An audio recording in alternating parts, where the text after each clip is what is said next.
Let's move on to some social media questions. Jacob from Instagram has an interesting mathematical equation for us. I did the math, and I have 41 pairs of socks, 17 pairs of underwear, 93 shirts, 38 pairs of pants, 17 jackets, and 19 pairs of shoes. I know I need to get rid of some stuff, but I'm so overwhelmed, I don't even know where to start. Help. That seems to be a theme with this episode, this sense of overwhelm, but I think that is a theme of decluttering or letting go in general. Letting go is overwhelming, and it's the fear of letting go that is actually the fuel of clinging. I don't think mathematically there's anything wrong. I don't own that many pairs of underwear or certainly not that many pairs of socks or 93 shirts. I used to own more than 93 shirts. At one point, I had 70 dress shirts, TK. What the hell am I going to do with 70 dress shirts? Wear a different one every week. Well, I mean, wait a minute. Yeah, that math doesn't check out. I mean, for a year and a half. The point was I would go a really long time without going to the dry cleaner to get the things clean. But then I'd have to just take a truckload, literally, of shirts to the dry cleaner because I had enough. And so in a weird way, having fewer clothes forced me into this beautiful limitation of I need to do the laundry once a week. Otherwise, I can keep letting it pile up. And that also becomes overwhelming. So the first thing I look at is where else am I overwhelmed in my life? Because you might be overwhelmed by the stuff, but maybe you're also overwhelmed by taking care of the stuff and cleaning the stuff and replacing the stuff and worrying about the stuff. 38 pairs of pants, it's a lot of pants. And I don't have a fundamental problem with it. What's 19 pairs of shoes? I have a lot of friends who have more than 19 pairs of shoes. For me, it seems wild and it seems excessive for me. You can determine whether or not it's excessive for you. Now, 17 jackets, that sounds like my dream. I love my jackets. Yeah. We say love people and jackets, I believe is the correct slogan here. No, I mean, I probably have 5 or 6 jackets at this point, so maybe I'm not a good minimalist. I'm not the best person to answer this question. But what I've realized is it's not about the number of things. It's interesting that you're counting the things, and that can give you a perspective. But I realized early on when I first started embracing minimalism, it was not about counting my things. I was never going to win that game. I had one friend who owned 52 items, and then someone else posted their list of 45 items, and they must be 7 items better than that friend.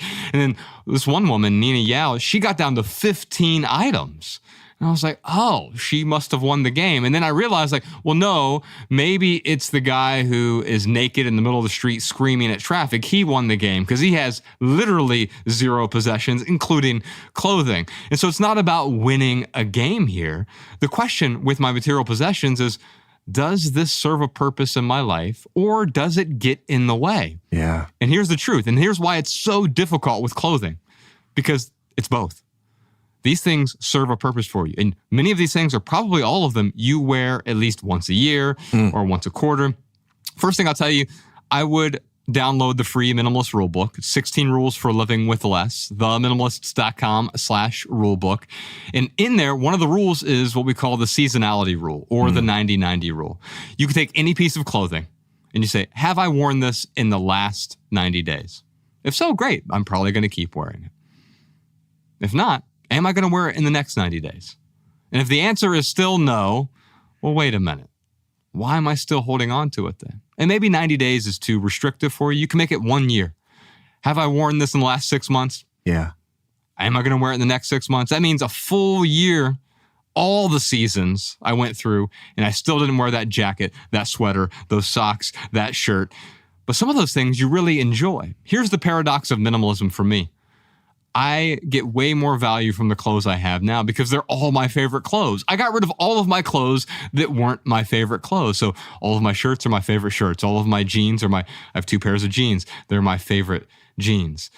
I have a few pairs of socks. They're all basic black socks. My shoes are my favorite shoes. And I get compliments about the clothes I wear all the time because I'm not wearing anything that isn't my favorite. If something ceases to be my favorite, well, I give myself permission to let it go. That's right. The courage to do the things that we already know how to do often produces the clarity for the things we don't yet know. I'm not going to take this first step because I don't know what the second, third, fourth, and fifth step is. And taking one step isn't really impressive to me. I need to know what the first 10 steps are, and then I'll get moving. But you can't really know what the first 10 steps are until you put yourself in the unique position that comes from taking that first step. And that first step changes your vantage point, and it gives you access to new information, and you know how to take that second, third one, and so on. And when it comes to decluttering, what I want to zoom in on is, Jacob, you said, I know I need to get rid of some stuff. And it sounds like after tallying it all up, you say, all right, there are a few things that are obvious. And that's not worth talking about, right? Because who wants to talk about the obvious? The obvious stuff is so easy that it's boring to talk about. Let's get some answers on the hard stuff. What about the stuff that I don't know about? Well, that's not the way to start. Let's start with the obvious stuff, because we can bring those numbers down pretty easily if we just start with the things that we know we need to get rid of. What kind of state of consciousness does that put you in? And so one thing I'd recommend is parceling them out. Great job at counting them, because by counting them, you quantify them. By quantifying them, you make them finite, and you rescue them from this image in your head of just this nebulous blob of stuff I got to get rid of. And so now take one of those piles, maybe work with the smallest one, the 17 jackets, and say, I don't need to get rid of 10 right now. Let's just get rid of one. Because if I can get rid of one, that's progress, right?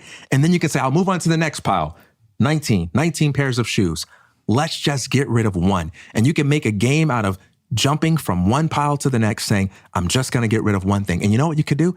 You can even make this, take it slow, a weekly game.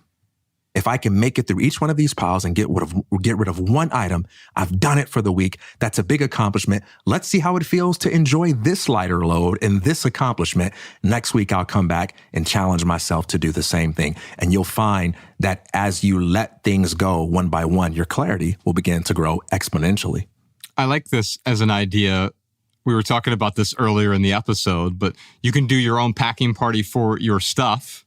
And that's essentially what, if you heard of Project 333, our friend Courtney Carver, she wrote a great book about this. Sean, let's put a link to that in the show notes.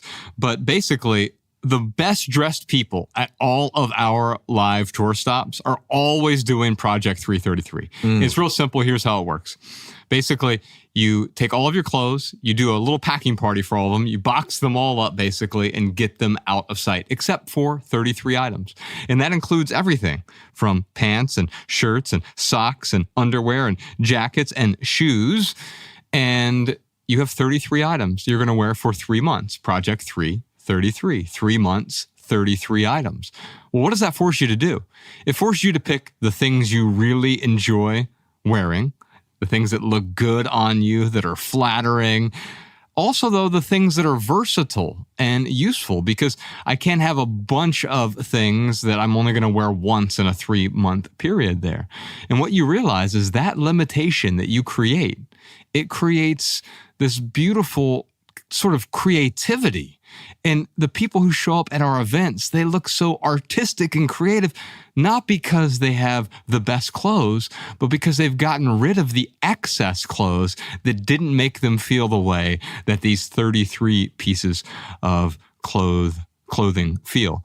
Last thing I'll say is 30-day minimalism game. It's a brand new month right now. You can play the 30-day minimalism game, but just with your clothes. I don't care if you don't make it to the end of the month. That is okay. But it gives you that momentum to let go. You, as TK illuminated, you have some shirts you know you want to get rid of. Day 1, it's 1 shirt. Day 2, it's 2 pairs of pants. Day 3, it's 3 jackets. And you keep going. It's like the 12 days of Christmas, but you're letting go of the things that are in the way. I hope you enjoyed that highlight from the Minimalist Private Podcast. If you'd like another highlight, check out this video. If you'd like to watch the minimal episode, check out this video. Or if you'd like to dive deep into full episodes of the Minimalist Private Podcast, head on over to Patreon. The link is in the description. Your support keeps our podcast and YouTube channel 100% advertisement free.